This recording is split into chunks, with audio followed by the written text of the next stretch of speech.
نمل چیونٹی کو کہتے ہیں، تو یہ چیونٹی سے منسوب یہ سورہ مبارکہ بڑی ایمان افروز ہے کہ جب حضرت سلیمان علیہ السلام کا لشکر آ رہا تھا تو ایک چیونٹی نے باقی چیونٹیوں کو کہا کہ اے چیونٹیوں، حضرت سلیمان علیہ السلام کا لشکر آ رہا ہے، بے خبری میں کہیں تم کچلی نہ جاؤ، اس لیے اپنے اپنے گھروں میں داخل ہو جاؤ۔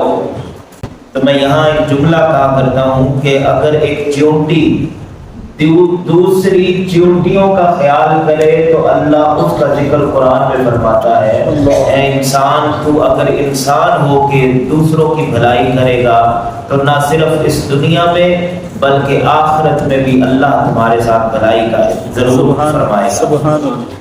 حضرت سلیمان علیہ السلام کو اللہ رب العزت نے معجزانہ طور پر یہ صلاحیت بخشی تھی کہ آپ انسانوں اور جنوں کے علاوہ حشرات الارض اور پرندوں کی آواز کو بھی سن لیا کرتے تھے۔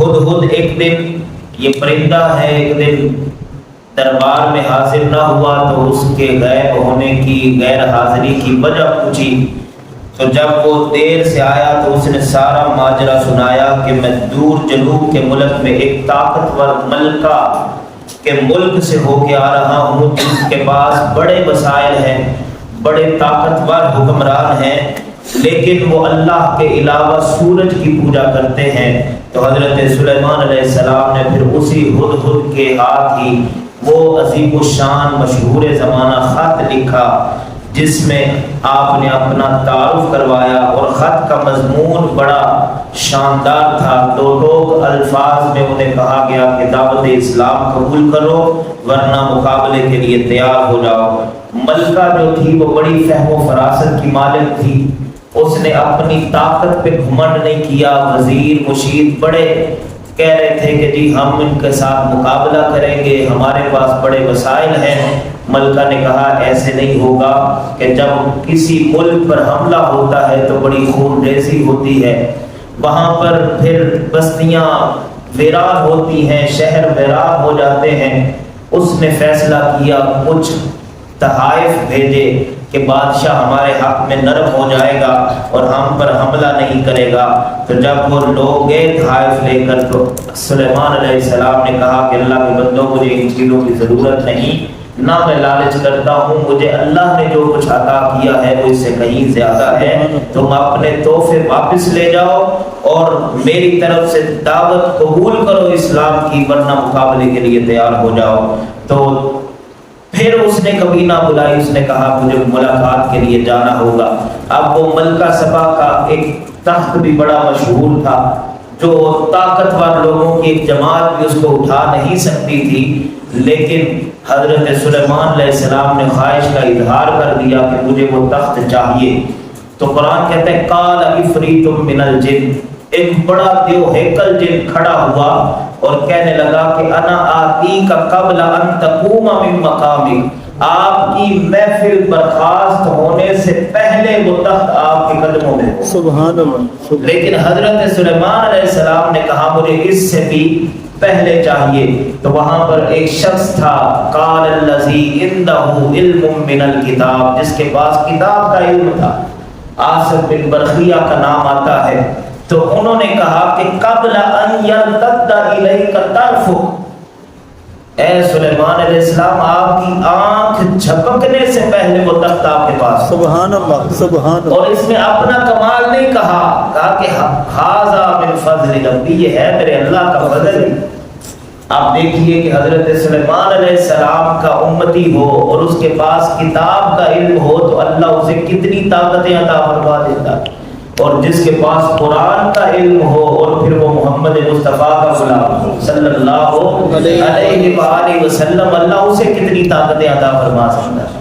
بخاری شریف میں آتا ہے تم میرے قرب کے جب قریب آ جاتے ہو تم میرے نبی کا غلام، تو فرمایا میں تمہاری آنکھ بن جاتا ہوں جس سے تم دیکھتے، میں تمہارے ہاتھ بن جاتا ہوں جس سے تم پکڑتے ہو، میں تمہارے قدم بن جاتا ہوں جس سے تم چلتے ہو، میں تمہارے کان بن جاتا ہوں جس سے سنتے ہو۔ یعنی دیکھنا، پکڑنا، سننا تمہارا ہوتا ہے، اس میں طاقتیں میری آ جاتی ہیں۔ سبحان اللہ۔ تو یہ اللہ رب العزت اپنے بندوں کو مقام عطا فرماتا ہے۔ اور پھر جب وہ ملکہ آئی تو تخت کو سامنے دیکھا اور حضرت سلیمان علیہ السلام کا شاندار محل دیکھا، ان کا عظیم و شان شہر دیکھا، پروٹوکول دیکھا تو وہ اپنا پروٹوکول بھول گئی اور پہلی ہی ملاقات میں اسلام قبول کر کے مسلمان ہو۔ سبحان اللہ۔ تو اس کا بڑی تفصیل کے ساتھ یہ پڑھنے والی سورہ ہے، آپ ترجمے کے ساتھ پڑھیں گے تو آپ کا ایمان تازہ ہو جائے گا۔ سورہ نمل کے آخری 3 رکوع میں اللہ رب العالمین کی قدرت کاملہ اور بے پایہ انعامات کا ذکر کیا گیا۔ انسان کو بتایا گیا کہ جو کچھ اسے عطا ہوا ہے اس کے حصول میں اس کا اپنا کوئی کمال نہیں، نہ اس کے بس میں ہی ہے، اللہ کے اذن کے بغیر اپنے بل بوتے پر یا کسی دوسری قوت کے سہارے وہ ان انعامات کو حاصل نہیں کر سکتا۔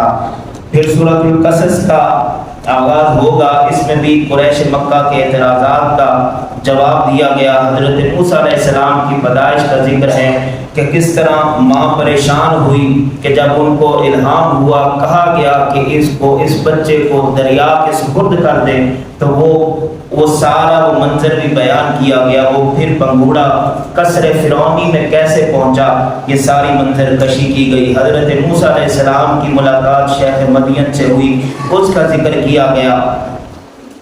ہدایت اللہ کے اختیار میں ہے، اس حوالے سے بتایا گیا کہ حضور صلی اللہ علیہ وآلہ وسلم سے خطاب کہا کر کے بتایا گیا کہ اے پیارے حبیب صلی اللہ علیہ وآلہ وسلم، یہ جو شان، یہ عزت، یہ نبوت، یہ کتاب جو آپ کو عطا کی گئی ہے، یہ آپ کی چاہت تو نہ تھی، یہ تو آپ کے رب کا انتخاب تھا، اور آپ کے ذریعے کفار مکہ کو بتایا جا رہا تھا۔ تم جو بڑا اعتراض کرتے ہو کہ جی معاذ اللہ انہوں نے اپنی طرف سے کوئی گھڑ لی ہے کتاب، تو انہیں بتایا گیا کہ یہ اللہ کا کلام ہے، کسی بندے کا کلام نہیں ہے۔ قریش مکہ اسلام قبول کرنے سے اس وجہ سے بھی انکاری تھے کہ اس دین کو اختیار کرنے کے نتیجے میں اپنی زمین سے ہاتھ دھو بیٹھیں گے، تو اللہ رب العزت نے ان کے اس فضول اعتراضات کا بھی جواب دیا کہ تم جب کفر کی حالت میں تھے تو میں نے تمہیں اپنا عزت والا گھر عطا فرمایا تھا، کتنے سال تم اس کے متولی رہے، تو جب تم مسلمان ہو جاؤ گے تو کیا تم سے یہ زمینیں چھین لی جائیں گی؟ یہ کیسا بےہودہ اعتراض ہے۔ دن کی روشنی اور رات کا سکون، اس کو عظیم الشان نعمت قرار دیا گیا۔ پھر قارون کا ذکر کیا گیا، فرعون کے درباریوں میں سے ایک درباری بنی اسرائیل سے بھی تھا، اپنی قوم سے بغاوت کر کے وہ شاہی دربار میں اتنا طاقتور ہوا کہ وہ بادشاہ کا مقرب بن گیا، اور سب سے اہم ذمہ داری یعنی وزارت خزانہ اسے دی گئی، اور قرآن نے اس کا نام قارون بتایا ہے۔ اس کی دولت کا ذکر کرتے ہوئے بتایا گیا کہ اس کے خزانوں کی کنجیاں ایک طاقتور جماعت اٹھایا کرتی تھی، ایک شخص نہیں، کئی لوگ اس کے خزانے کی کنجیاں اٹھایا کرتے تھے۔ تو فرمایا کیا ہوا کیا کہ ہم نے کہا کہ تم زکات دو، تو اس نے انکار کیا اور بغاوت کی اور فرعون کے دربار میں پہنچا، تو قرآن کہتا ہے کہ ہم نے اس کے مال سمیت اسے زمین پہنچا، اس کا انجام بتایا گیا۔ پھر اسی طرح آخر میں بتایا گیا کہ کل شیء ہالک الا وجہہ، جس اللہ نے بڑے فرعون، حامان اور قارون کو گرفتار عذاب کیا، وہ اپنے بارے میں آخری آیت میں فرماتا ہے کہ اللہ کے ساتھ کسی دوسرے کو معبود نہ بناؤ، اس کے سوا کوئی معبود ہے ہی نہیں، ہر چیز ہلاک ہونے والی ہے سوائے اس کی ذات کے، فرما روائی اسی کے لیے ہے اور اس کی طرف ہی تم سب پلٹ کے جاؤ گے۔ اللہ کریم ہم سب کو قرآن کے مضامین کو سمجھ کر عمل کی توفیق عطا فرمائے۔